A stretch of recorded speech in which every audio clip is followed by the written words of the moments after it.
आज के इस कार्यक्रम के अध्यक्ष इस क्षेत्र के सम्मानित नागरिक बाबा बुद्ध सिंह जी,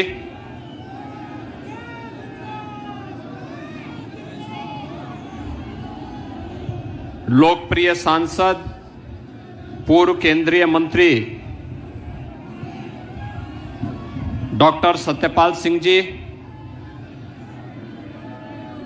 भारतीय जनता पार्टी के लोकप्रिय प्रत्याशी चौधरी मनिंद्रपाल सिंह जी, जिलाध्यक्ष श्री विमल शर्मा जी, जिला पंचायत के अध्यक्ष श्री गौरव चौधरी जी, पूर्व विधान परिषद सदस्य चौधरी जगत सिंह जी, जिला महामंत्री हरीश चौधरी जी, विधानसभा प्रभारी महेश अग्रवाल जी, विधानसभा संयोजक ठाकुर मुकेश शास्त्री जी। अब बाद में ना आराम से बैठिए, बाद में बुला देंगे। प्रदेश उपाध्यक्ष किसान मोर्चा श्री संजय त्यागी जी, पूर्व जिलाध्यक्ष Shri Shiv Kumar Rana ji,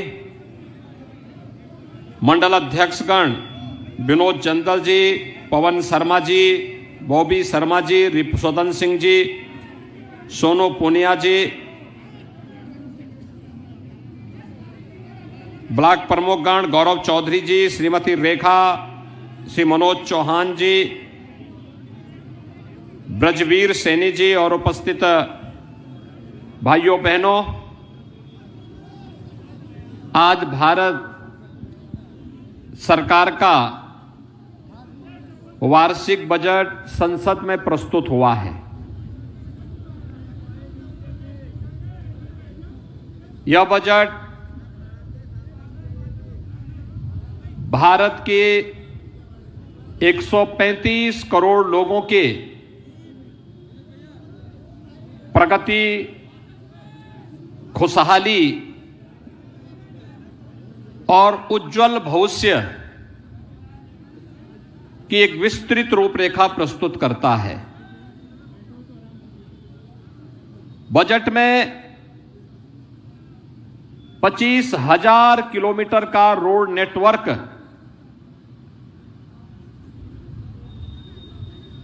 highway, railway, airport, जलपोर्ट, इन सब के इंफ्रास्ट्रक्चर के निर्माण के लिए साथ ही देश के अंदर 80 लाख गरीबों के लिए प्रधानमंत्री आवास योजना, 60 लाख नौजवानों के लिए नई नौकरी, हर गांव में हर घर नल के माध्यम से शुद्ध पेयजल उपलब्ध कराने का लक्ष्य और देश के सभी गांवों में ऑप्टिकल फाइबर के माध्यम से 5G की सुविधा उपलब्ध कराने की एक बेहतरीन पहल प्रधानमंत्री मोदी जी ने की है। केंद्रीय यूनियन बजट को प्रस्तुत करने के लिए हम प्रधानमंत्री मोदी जी का आभार व्यक्त करते हैं, केंद्रीय वित्त मंत्री जी का आभार व्यक्त करते हैं और उत्तर प्रदेश को खासतौर पर इसका सर्वाधिक लाभ होना है, क्योंकि देश का सबसे बड़ी आबादी का राज्य उत्तर प्रदेश, सबसे ज्यादा युवा उत्तर प्रदेश में, तो सबसे ज्यादा मकान भी यूपी को मिलेंगे और सबसे अधिक युवाओं को यूपी के ही नौकरी भी मिलनी है। और इसके लिए हम प्रधानमंत्री मोदी जी का अभिनंदन भी करते हैं। भाइयों बहनों, 2022 का उत्तर प्रदेश विधानसभा का चुनाव चल रहा है और यह चुनाव हम सबको बहुत सारी चीजें कह दे रहा है। चुनाव के पहले लोग अलग बात करते थे, चुनाव के प्रत्याशी घोषित होने के बाद लोगों ने दूसरी बात करनी प्रारंभ कर दी और कुछ लोगों ने तो प्रत्याशी घोषित होने के बाद वे इतने भयभीत हुए कि उन्होंने अपने प्रत्याशी भी बदल करके यहां पर पूरे समुदाय को एक बार फिर अपमानित करने का काम किया था। अभी मुजफ्फरनगर के दंगों के घाव शांत नहीं हुए थे कि प्रत्याशी बदल करके उन्होंने साबित कर दिया कि जब भी उनको अवसर मिलेगा तो किसी दंगाई को और किसी पेशेवर माफिया और अपराधी को संरक्षण देने में उनको कोई शर्म नहीं आने वाली, कोई निर्लज्जता नहीं होने वाली है। और इसलिए भाइयों बहनों, आज मैं सिवाल खास में विशेष रूप से आया हूं। आज मेरा कार्यक्रम वैसे यहां था नहीं, आज मेरा कार्यक्रम दूसरे जनपदों में था, मेरठ जनपद में नहीं था। और इसीलिए जब मैंने डॉक्टर सत्यपाल सिंह जी से पूछा, मैंने कहा भी सिवाल खास में क्या है, इन्होंने कहा कि हमारे चौधरी तो ठीक है लेकिन एक बार आप आ ही जाते तो अच्छा रहता।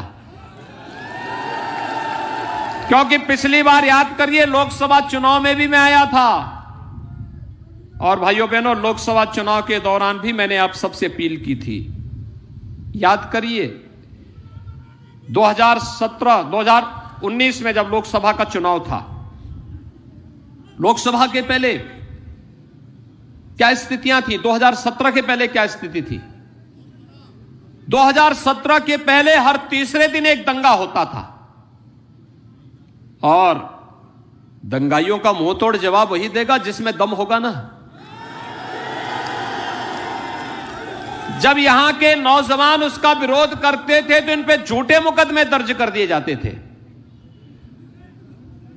झूठे मुकदमे दर्ज हो जाते थे। बेटियों की सुरक्षा खतरे में थी, किसान परेशान था, नौजवान को नौकरी नहीं थी, गरीबों को शासन की योजना का लाभ नहीं मिल पा रहा था, किसान आत्महत्या करने के लिए मजबूर था। भाइयों बहनों 2017 में सरकार बनी तो हमारी सरकार ने पहला फैसला क्या किया, 86 लाख किसानों का 36,000 करोड़ रुपए के कर्ज माफी का कार्यक्रम किया था, और मेरठ जनपद में भी 1 लाख किसानों का कर्ज माफ हुआ था, 1 लाख किसानों का।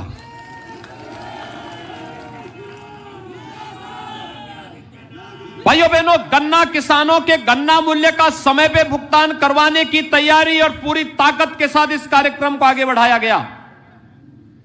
तो किसानों की उपज को न्यूनतम समर्थन मूल्य पर खरीदने का भी प्रावधान किया गया, और प्रदेश के अंदर 2,54,00,000 किसानों को प्रधानमंत्री किसान सम्मान निधि से 6,000 रुपए सालाना देने की व्यवस्था भी आज भारतीय जनता पार्टी की डबल इंजन की सरकार ने बनाया। हम लोगों की जब सरकार आई थी, हमने पहला फैसला किसानों के ऋण माफी की किया था, दूसरा फैसला अवैध बूचड़खानों को बंद करने का भी किया था, और तीसरा फैसला बेटियों की सुरक्षा के लिए भी किया था। बेटी तो बेटी होती है, सबकी होती है। ये लोग जो बेटियों की सुरक्षा पर खतरा होकर के मंडराते थे, हमने भी खुली छूट दी थी इन खतरों से कायदे से निपट करके इनके गलों में तख्ती लगा करके थाने थाने में जान की भीख मांगती रहे।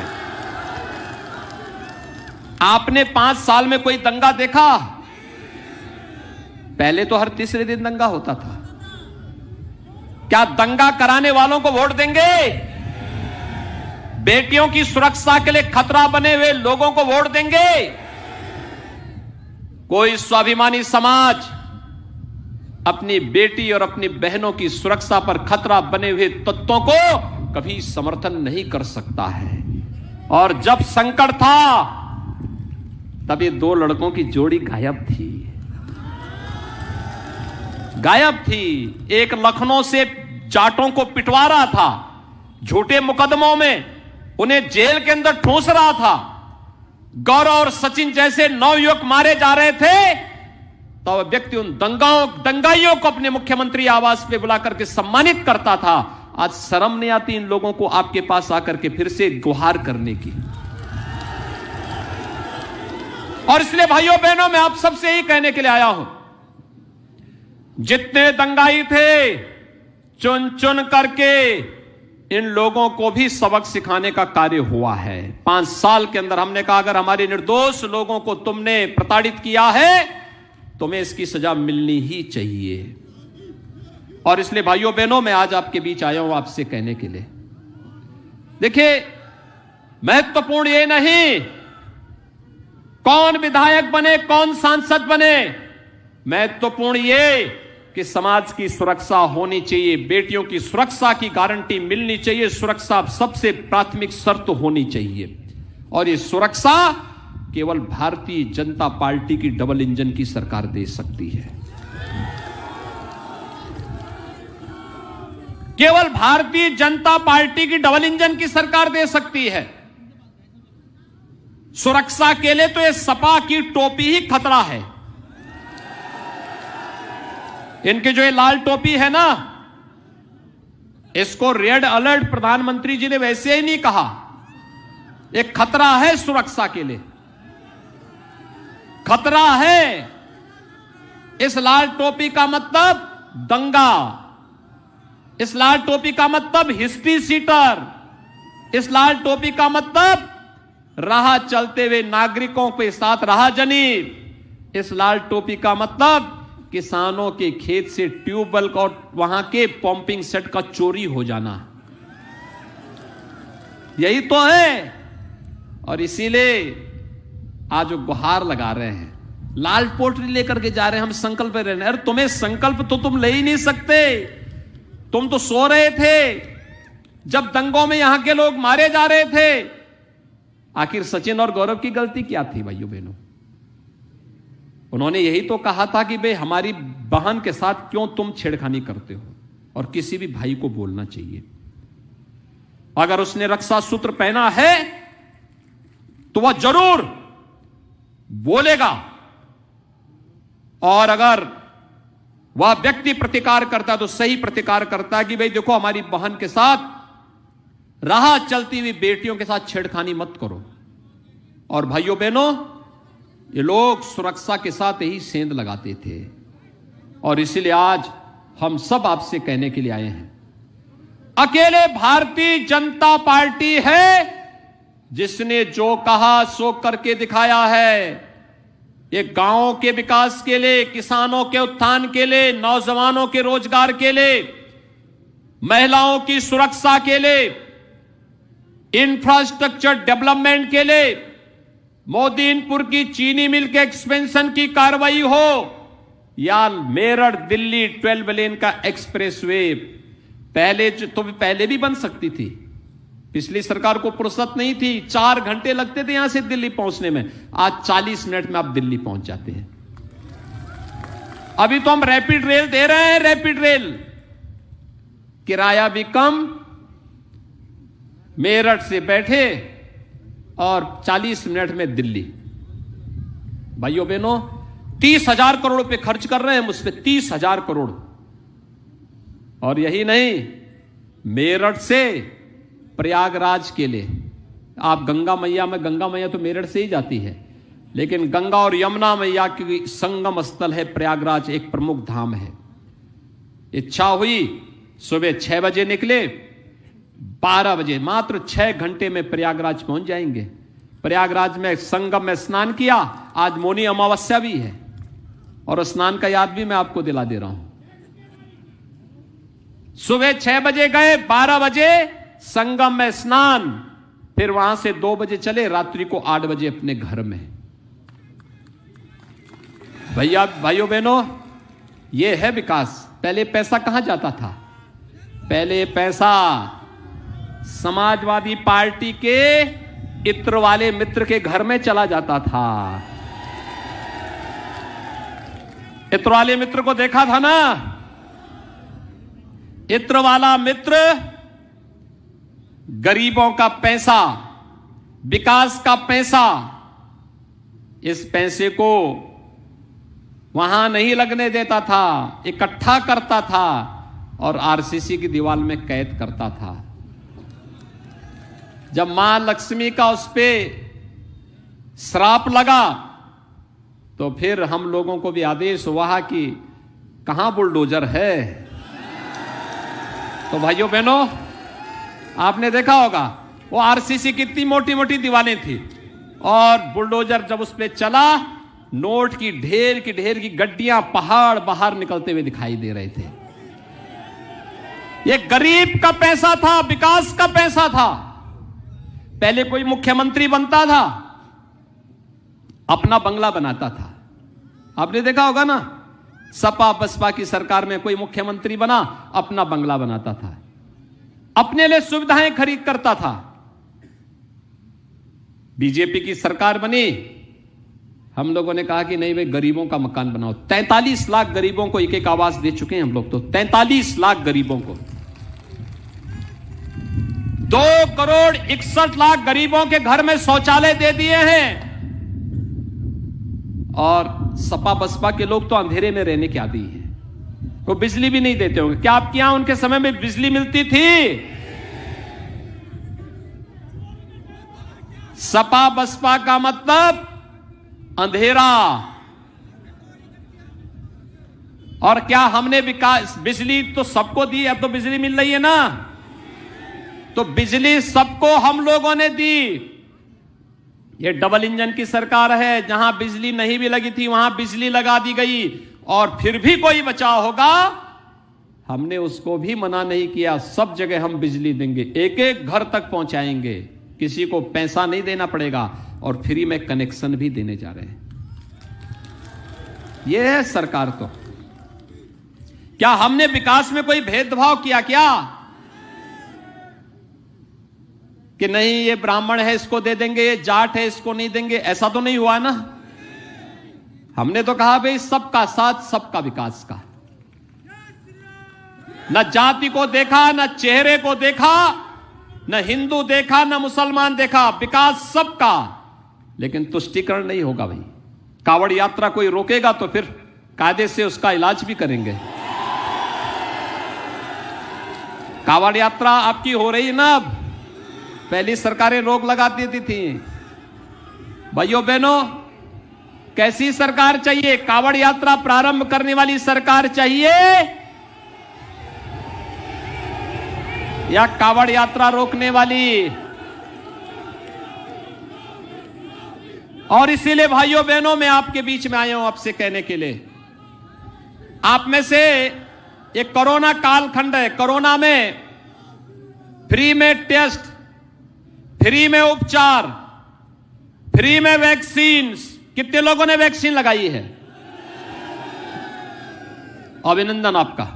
जिन्होंने वैक्सीन ले ली है बहुत अच्छा किया, दोनों डोज लगाइए।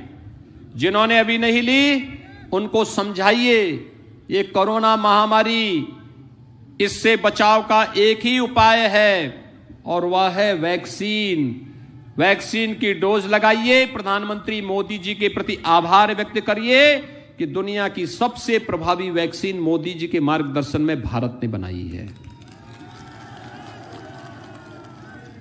और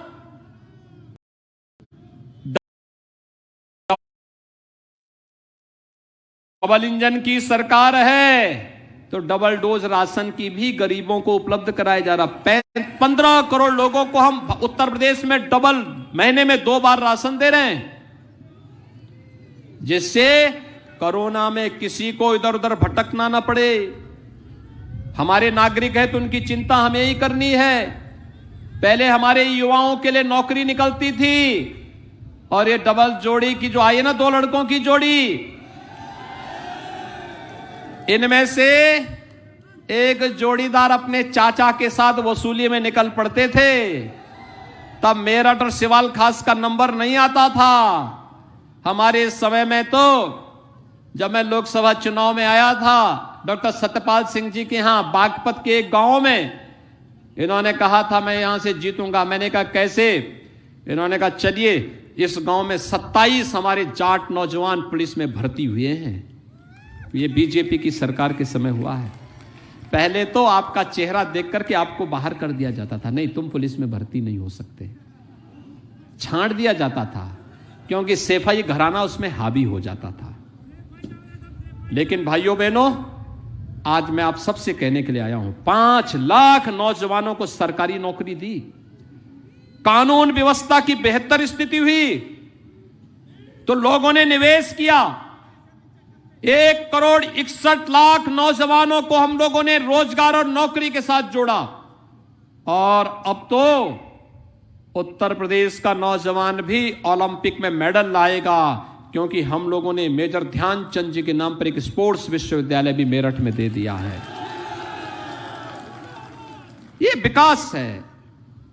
गरीब को राशन भी है, गरीब को विकास भी है। एक तरफ विकास है, दूसरी तरफ माफिया की छाती पर बुलडोजर भी है। और ये वही कर सकता है जिसकी सोच ईमानदार हो और काम दमदार हो। आपको ईमानदार सोच और दमदार काम वाली सरकार चाहिए ना, तो भाजपा देगी। मनिंदर पाल सिंह जी को भारी वोट से चिता करके भेजेंगे। दोनों हाथ उठा करके मेरे सामने संकल्प होकर के बोलो। दोनों हाथ उठा करके बोलेंगे, भारत माता की, भारत माता की, भारत माता की।